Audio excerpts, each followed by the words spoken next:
Hey Moon lovers, welcome to another episode of All Things Moon, Lunar Wisdom for Everyday Life with myself, Kelly Jones.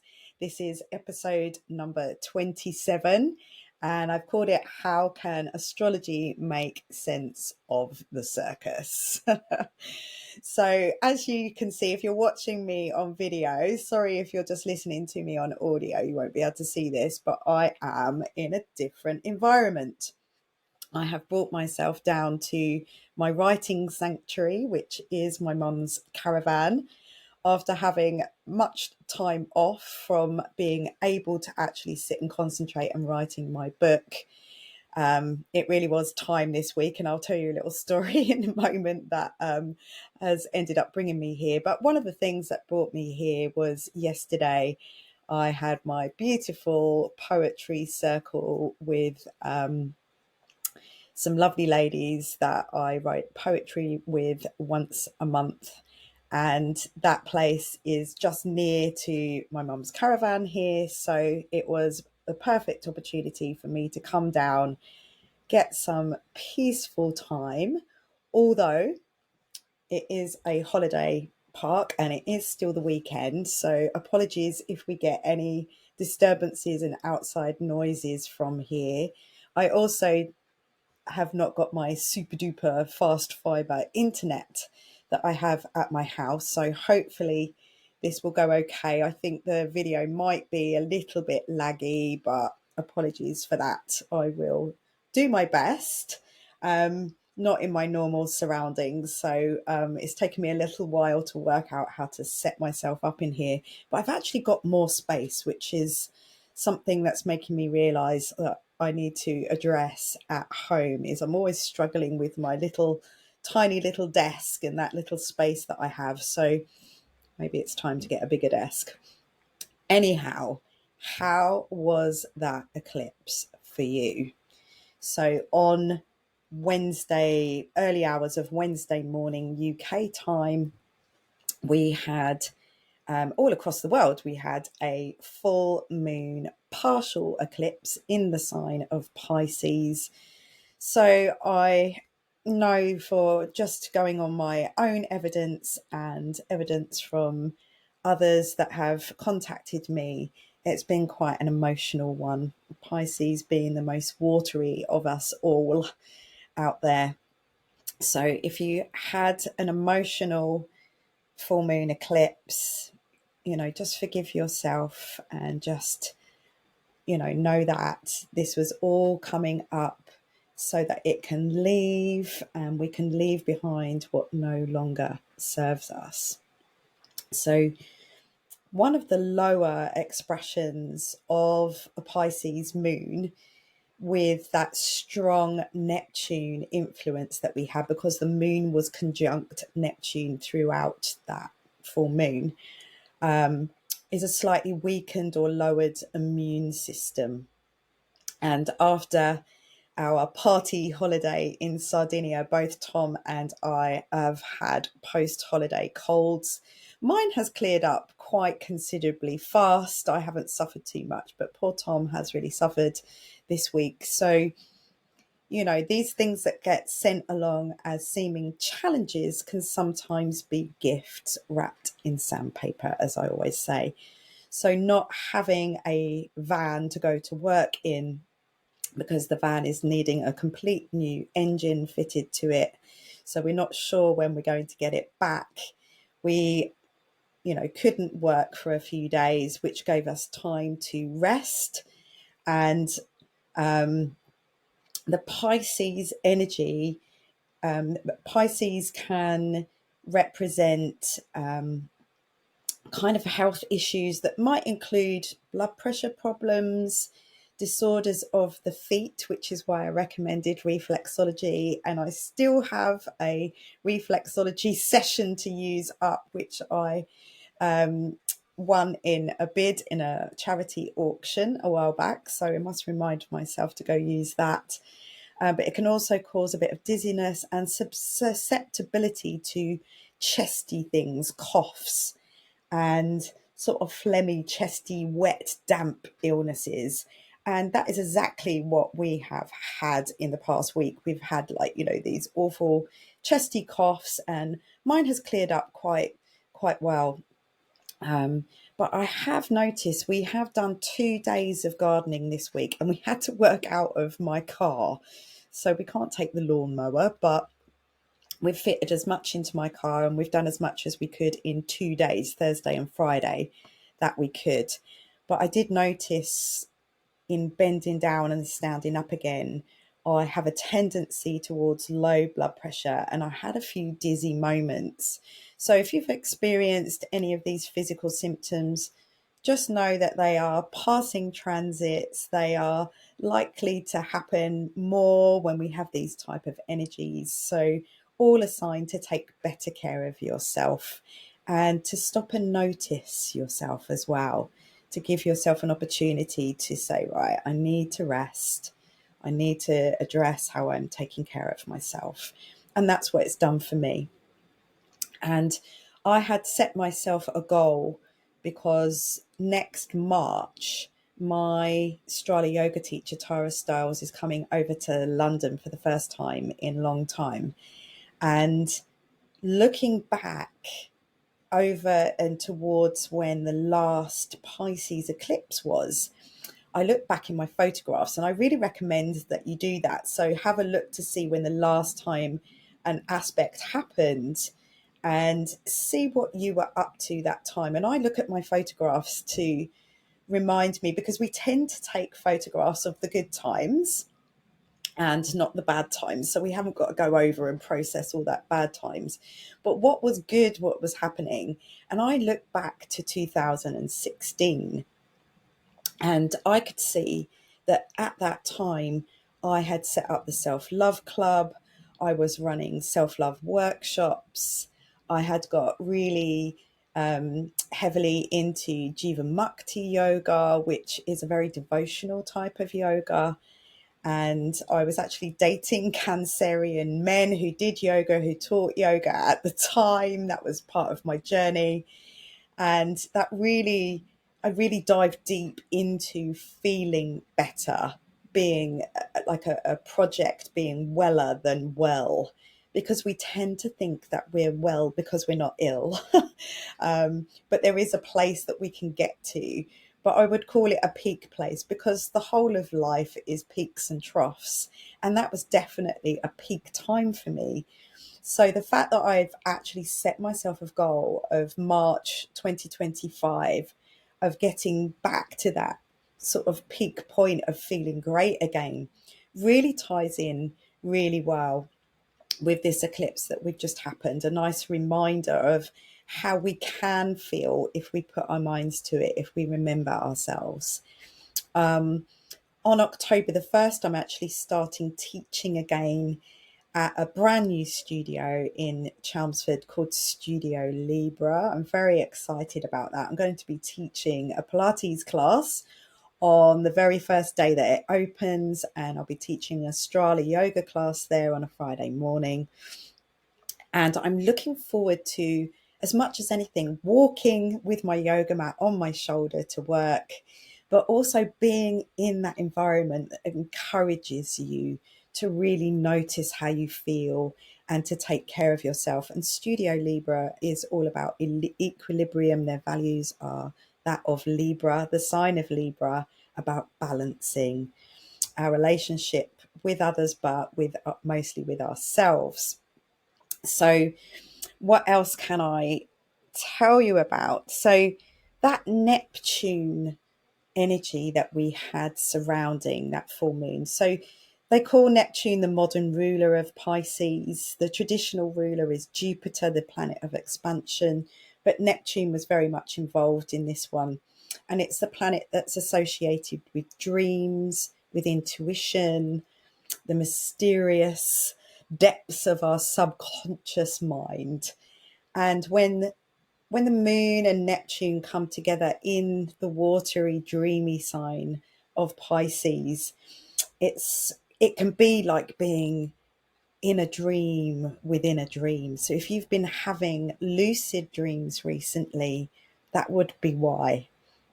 And so I've definitely been dreaming a lot. I noticed when I was away, I had very vivid dreams, and they haven't stopped. I've had a lot of dream time. So the dream diary is out. I'm having to write down, anything that's come to me in my dreams in case it's significant.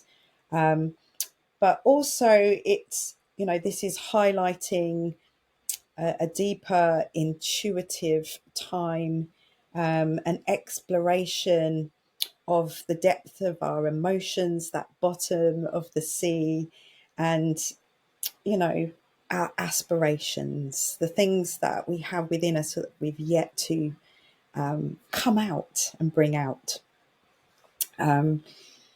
So a funny thing happened, I'll tell you about this. So in a dream that I had earlier on this week, just around the time of that full moon eclipse, I dreamt about the Lord. And so if you've been following my podcast, you know that I'm not meaning God, but it's actually a man, an elderly man that I met who is full of wisdom, who is an author of 17, and he's just started his 18th book on subjects around the paranormal.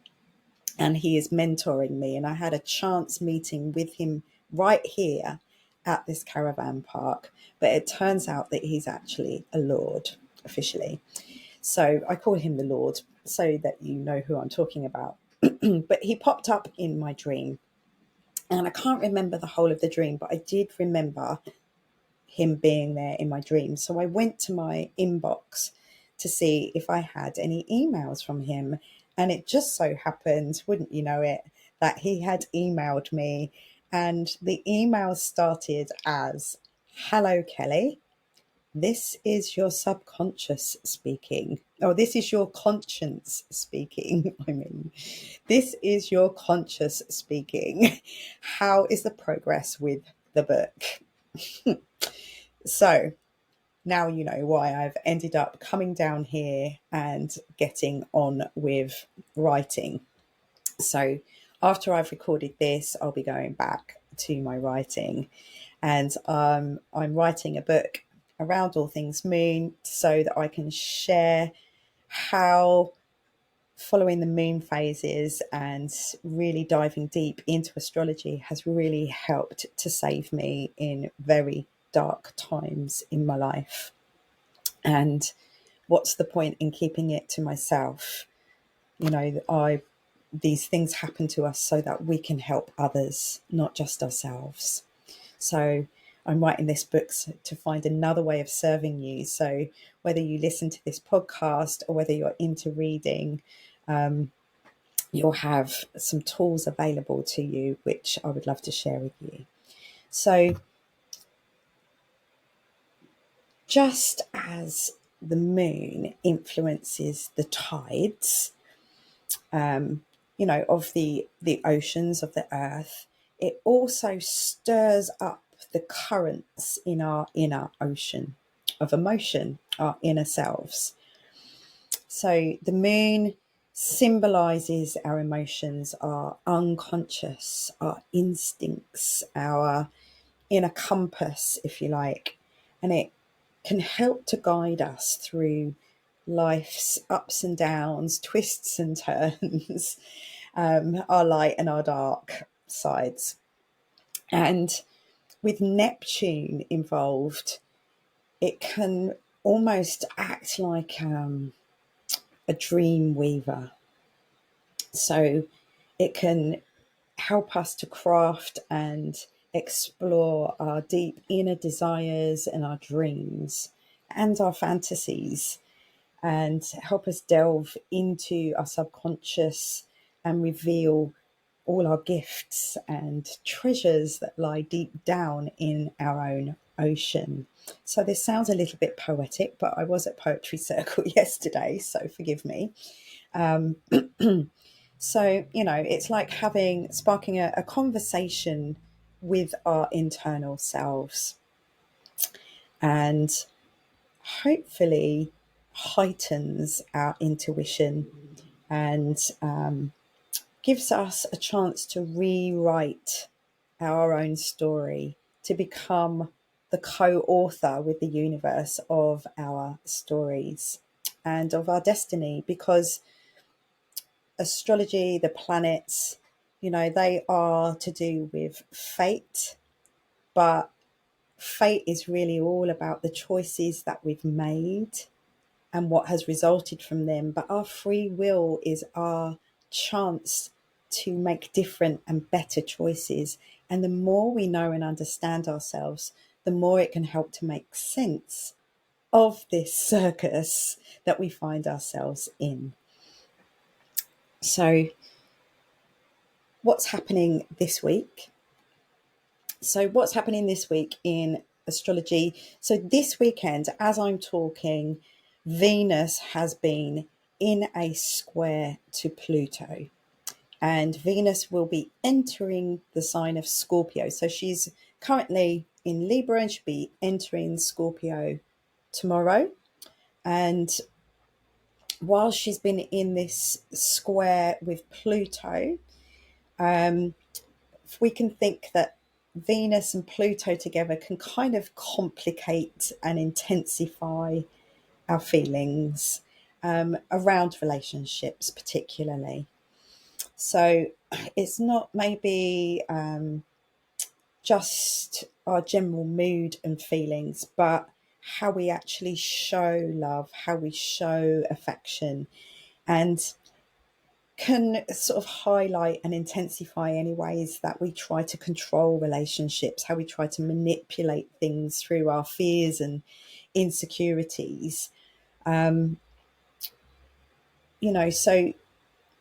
to have our mutual true love and values fulfilled, because that is what Venus represents: our love and our values, our self-worth, our self-value, our self-love, and our love in general. Obviously, we need to transform and transmute and change any destructive behaviors that are getting in our way of having that fulfillment. So generally, our negative behaviors can revolve around, that sort of trying to control the relationship so that we don't feel insecure and we don't feel worried that it might end. So that Venus Pluto square can result in, those jealous feelings, possessive feelings, guilt trips, things like that, all coming up to be seen. They can intensify, but so that we can see ourselves gives us the opportunity to change that within ourselves. So, why do I feel insecure? What is it about this situation? So if you've been listening previously to my podcasts, some stuff that had been swept under the rug, under the carpet in my own relationship with Tom, right back to about 2 years ago with a Scorpio eclipse, some of that toxic stuff that had been swept under the carpet. And then this situation had brought up that to be seen again. So this trip to Sardinia, that time that I realised that I could have been sitting at home in Chelmsford whilst everybody else was on this white sand and turquoise sea partying and dancing. I was like, what was I thinking? What was it going on deep inside me? What were my insecurities? What were my fears that would have stopped me from having that experience with him? And the fact that I decided to make a maverick Uranus decision to do things differently and allow him to have explore his Aquarius free spirit, and not to restrain him through my own fears and discomforts, has actually leading things to have improved, to feel better, to feel more open, to feel easier. So as I said, Venus is going to enter Scorpio tomorrow, Monday, the 23rd, and she will remain there right until October 17th. So that will give us a chance to deepen our emotional intimacy with ourselves and with our partners, with our romantic partners. Um, with the sun just entering Libra today and it being the autumn equinox. So I have my little hedgehog here with the autumn leaves on this cup and my autumn hair colour. Just having a sip of my coffee. It's that equal night and day. We've noticed the nights are darkening again. So we held, after 2 days of gardening, Thursday and Friday all day, we had to unload all of the stuff out of the car and then reload it with our gong bath equipment for a sound journey that we were holding on Friday evening, which was it was much smaller than usual. We usually have 20 plus people, but we only had 11 people, nice auspicious number. So it was a much smaller, more intimate experience. Probably needed because we were both pooped from, having these colds and then working out of my car and loading things and unloading, and unloading was definitely a subject of this gong bath this week.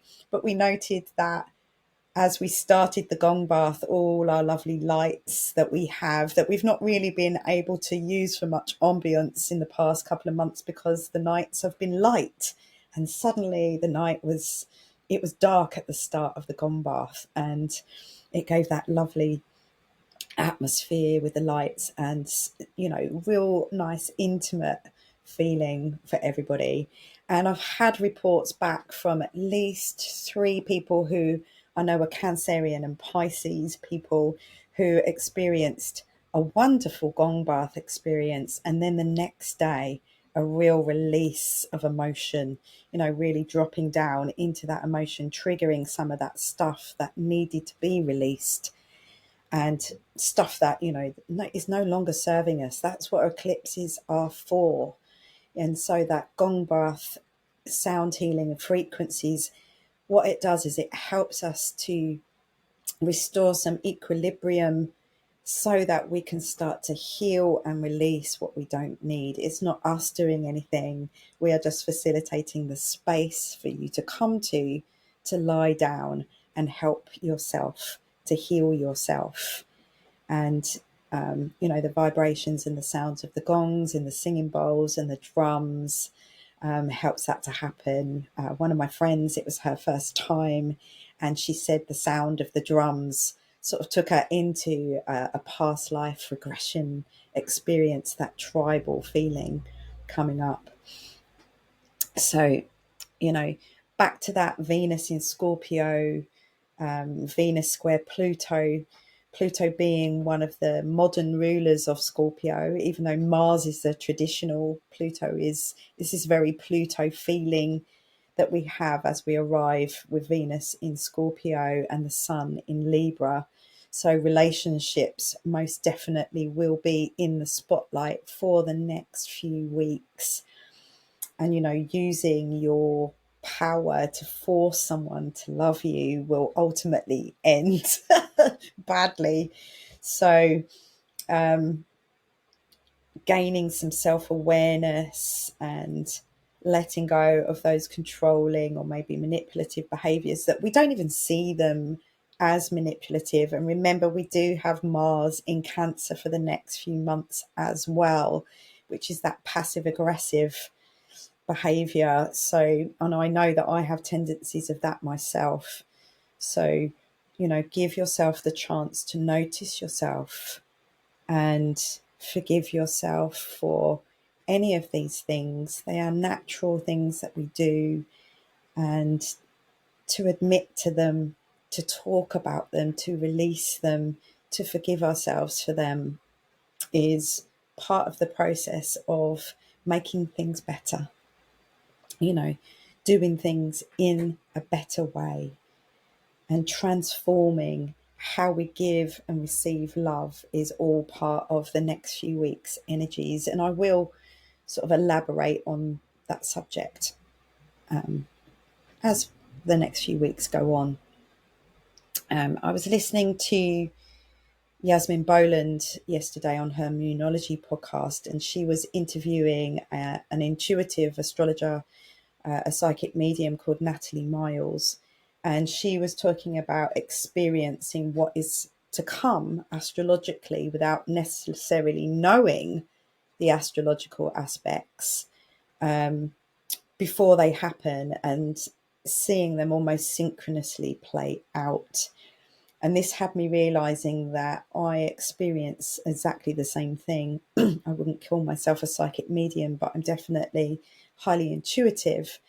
And I'm sure that by delving into the moon phases and becoming aware of what's, out there that's greater than us, well, not greater than us, but, something that is there all the time, something that we can rely on, that's out there in the big picture of things, is a way of tapping into our intuition so we're not so shocked when things happen. And every time I start to do my notes for a moon ceremony or this podcast, I can already see the evidence of what's coming playing out in my own life or in the collective world around me. So, jumping back to going to Sardinia, those things are now clear to me that I should have been experiencing them. So, I tell you all this to try and help you with your own journeys and seeing what's happening for you yourself. I believe that we're all intuitive. That can be dependent, obviously, on our birth charts, but obviously how sensitized or desensitized we are to our inner and outer worlds.